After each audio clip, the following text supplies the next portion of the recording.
Coucou, c'est Marie-Karim de Inspiring Explorers. Et dans cette vidéo, on va vous montrer la face cachée de Oman.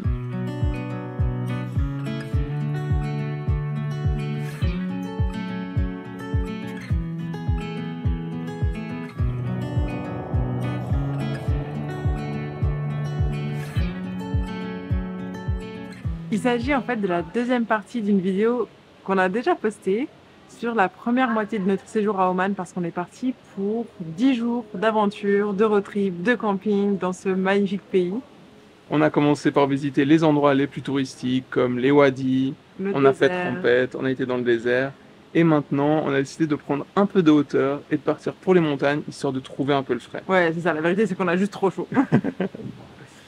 Et on commence par la ville d'Ibra, on s'arrête un tout petit peu avant dans un ancien settlement. Donc c'est un ancien village avec des vieilles maisons, c'est un petit peu abandonné comme ça, mais... complètement abandonné. Ouais, mais c'est assez sympathique de s'y promener.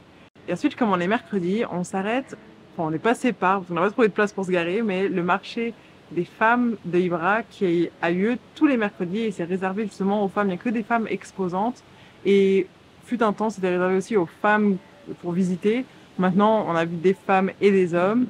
Par contre, interdit de prendre des photos ou des vidéos parce qu'il faut respecter la vie privée.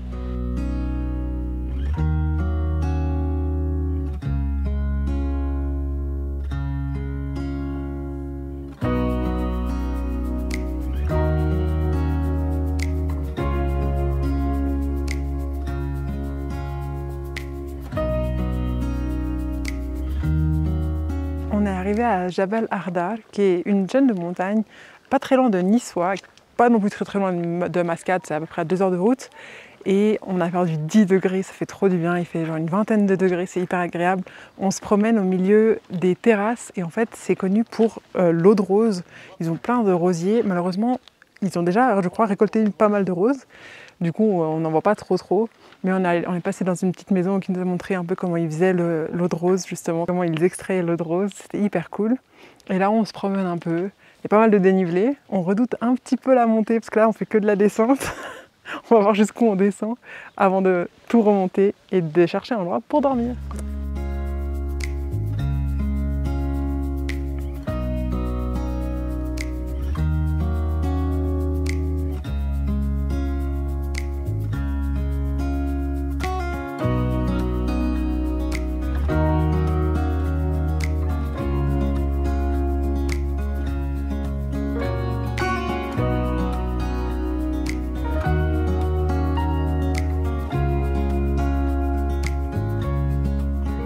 Il fait froid, il fait très froid.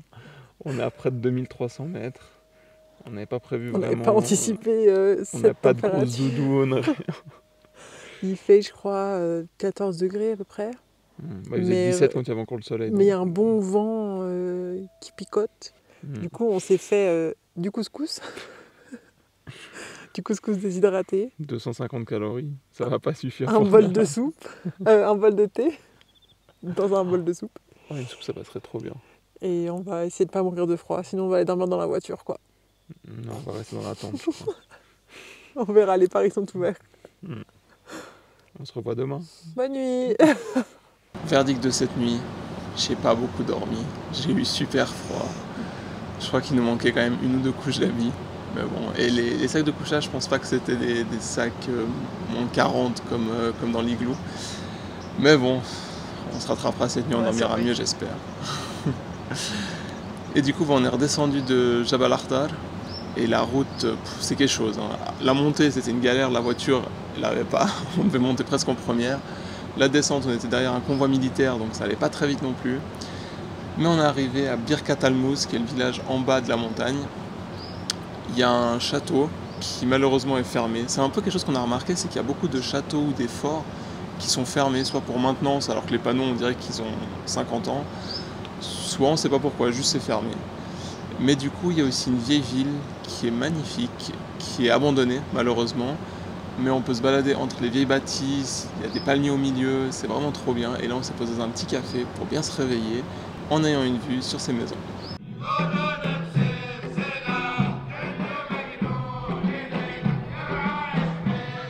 On est arrivé à Nisswa, qui est une ville située pas si loin de Mascate, on est à peu près à 2 heures. et qui est connu entre autres pour son fort et son château qui sont juste derrière moi. Le fort, c'est un des forts les plus notables du pays et de la péninsule arabique et c'est le plus grand diamètre de tour circulaire qui existe pour un fort. C'est hyper joli, contre il fait vraiment super chaud.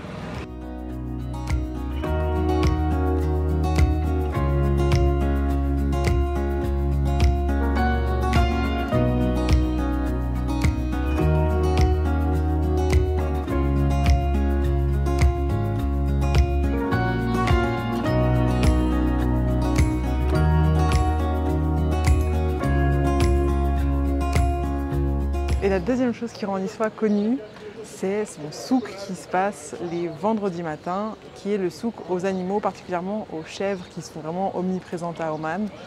En vrai, il y a aussi une partie légumes, fruits, poissons, etc., mais qui a tous les jours, sauf erreur. Par contre, vraiment le souk aux animaux, c'est les vendredis matins. Et ce matin, on s'est levé du coup à 5h30 pour aller voir ça. C'est une quinquophonie sans nom, mais c'était hyper intéressant.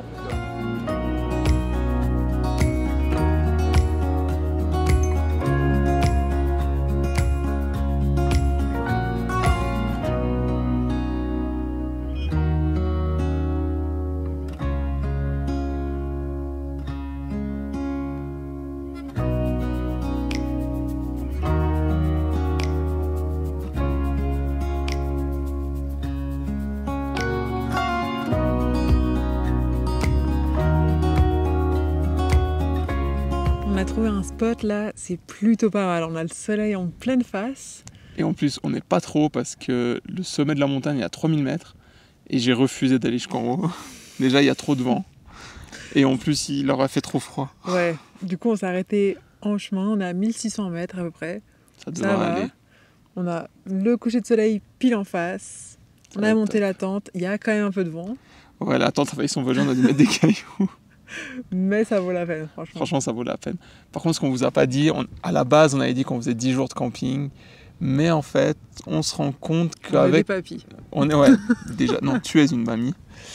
Et surtout, avec notre mode de vie, on a quand même besoin régulièrement d'être connecté à Internet, de pouvoir recharger nos ordis et nos appareils photo. Du coup, même pour donner les cours et tout, ouais. On a quand même besoin. Donc on a alterné, on a fait plus ou moins 2 nuits de camping, 1 nuit d'hôtel. 1 nuit d'hôtel, ouais. Ça va. Ça va. Ça va. On a le droit. On n'est pas si vieux que ça. On a plus 20 ans. Et puis cet après-midi, on a fait quelques petits stops dans des forts, il y en a un peu partout, c'est vraiment hyper intéressant. Ouais, c'est hyper cool entre Niçois et du coup Jabal Shams. Il y a des petits forts à voir qui sont sympathiques. Et après on s'est arrêté. Fort sympathique. Oh, bonne blague. Et après on s'est arrêté à notre dernier wadi déjà, ouais, malheureusement. Qui était Wadi Dam. C'était pas le meilleur. Franchement, petite déception parce qu'on avait vu en ligne plusieurs revues qui disaient que c'était le meilleur parce que c'est le moins touristique et tout. Et c'est vrai, c'est le moins touristique. Par contre, il est très populaire auprès des locaux. On a vu plein de locaux. Donc on n'était pas seul au monde comme on avait pu lire sur internet. Et après on est vendredi, donc le premier jour du week-end. Ouais, c'est vrai. C'est vrai. Mais c'est vrai qu'on a trouvé que l'eau était un peu moins propre, beaucoup plus froide, un peu plus galère. Il y avait des bouteilles dans l'eau. Ça donnait moins envie de se baigner en ça fait. Par rapport aux 2 autres qu'on avait fait avant, on trouve, en tout cas moi, mon préféré c'était Bani Khalid, donc le deuxième qu'on a fait. Ouais, je crois que moi aussi. Et vraiment celui-là, il fait faire un détour. Ouais.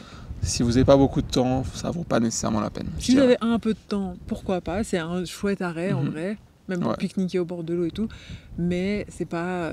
C'est pas obligatoire, loin de là. Ouais.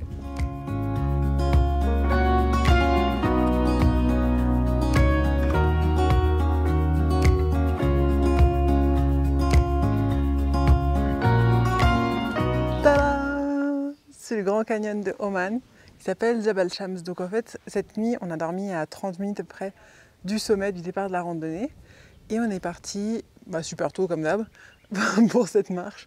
C'est à peu près 4 km je crois, c'est pas très compliqué. C'est juste que c'est un chemin assez étroit avec une belle jetée, falaise, déclin. Bref, si vous avez le vertige, c'est peut-être pas l'idéal. Mais sinon, c'est vraiment pas très compliqué. On a mis à peu près 1h20 pour arriver au bout. Il y a des vues tout le long sur le canyon. C'est juste trop beau. Et il n'y avait personne quand on a commencé. Enfin, 3-4 personnes. Là, ça commence un peu à se remplir et il commence à faire super chaud, même si on est en hauteur, on est à 1900, même 1700 je crois ici. Bah, il fait quand même super chaud.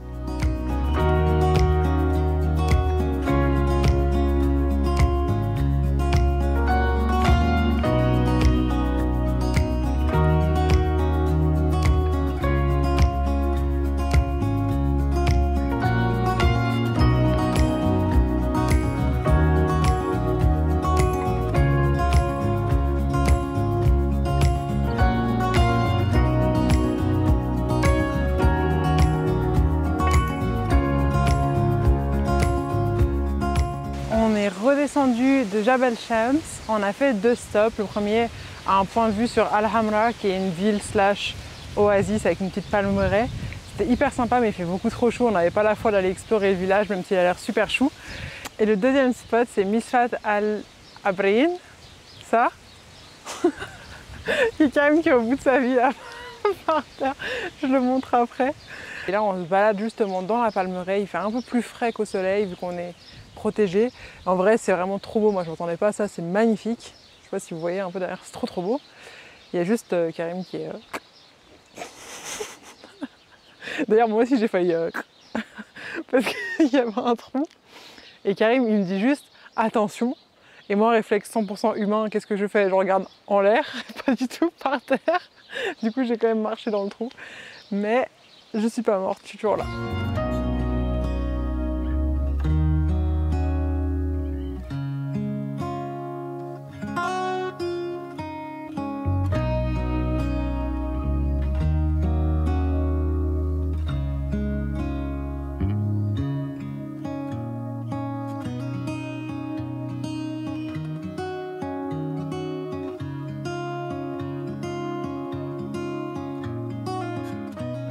Dernière étape de notre road trip à Oman, on est de retour à Mascate et on a fait quelques petits arrêts en route. Donc on a commencé par le souk parce que Marie est une grande fan de souk. Je comprends toujours pas. Mais du coup on s'est un petit peu baladé, il était encore à moitié fermé. Mais bof, c'était intéressant, mais je comprends toujours pas l'attrait pour les souks. Et juste à côté en fait c'était le souk de Moutrah. Il y a des 2 orthographes. On a été se balader sur la corniche. C'est hyper agréable, c'est super beau, il y a le fort, franchement c'est hyper agréable, on vous conseille de passer par là si vous venez. Ensuite on s'est juste baladé en voiture dans la ville, on est passé vers le National Museum. Il y a quelques bâtiments hyper intéressants, architecturalement parlant, c'est super beau. Et on a été à l'opéra, on n'est pas rentré, on est juste resté dehors parce qu'on devait rendre la voiture. Il y avait même un serpent, genre vraiment l'endroit est hyper clean, hyper beau et d'un coup on voit un serpent comme ça qui passe à toute vitesse. On n'était pas serein, mais il n'avait pas l'air d'être si méchant que ça. Et maintenant, on est à la grande mosquée. C'est hyper impressionnant. Moi, je l'ai préférée 1000 fois à celle de Abu Dhabi. Beaucoup moins de monde. C'est beaucoup moins dans l'effusion, disons. Et c'est vraiment super beau et franchement, ça mérite le détour.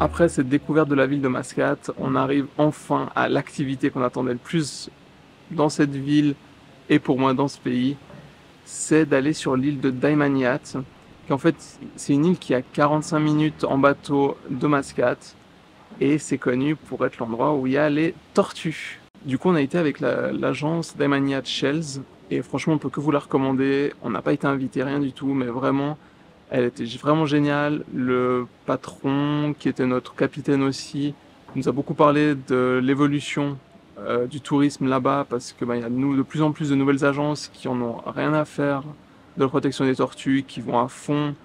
Et ça, c'est vraiment dommage, alors que lui, vraiment, il ralentissait, il savait où aller, où ralentir. Et vraiment, c'était top. Et en plus, on a vu plein de tortues. Elles étaient super gentilles, espiègles, elles venaient vers nous. Alors, non, on nous a dit qu'il ne faut pas les toucher, donc on s'éloigne.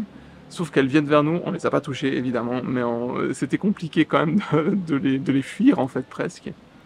Et à un moment, Marie me montre un truc dans l'eau, et je regarde au fond, et c'était un serpent au fond, sur le sable, comme ça, tout au fond de l'eau.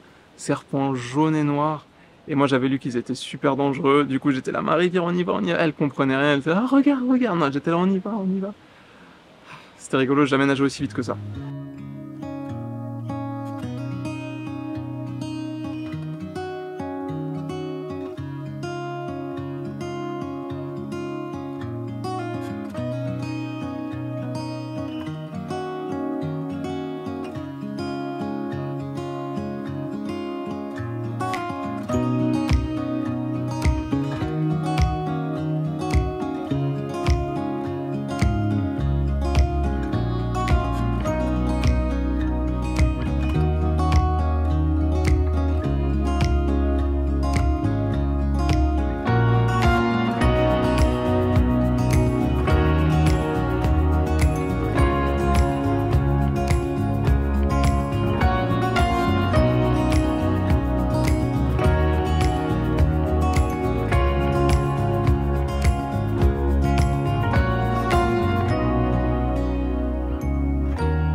C'est tout pour cette deuxième partie sur Oman. On a passé vraiment un séjour trop chouette. C'était un pays qu'on attendait énormément, qui nous a pas déçus. Ouais, surtout moi, ça m'a pas déçu du tout. La seule petite déception que j'ai, c'est que 10 jours, c'est vraiment pas assez. Enfin, 12 jours. Ouais. C'est pas assez pour visiter ce pays. Moi, j'aimerais trop revenir pour découvrir la partie qui est au sud, qui est proche du Yémen, donc autour de Salalah, le Dhofar. Ça a l'air juste incroyable. Donc, faut revenir, quoi. Peut-être en septembre pour voir les requins-baleines aussi. Qui sait. Mais du coup, ce pays marque aussi notre dernier pays au Moyen-Orient.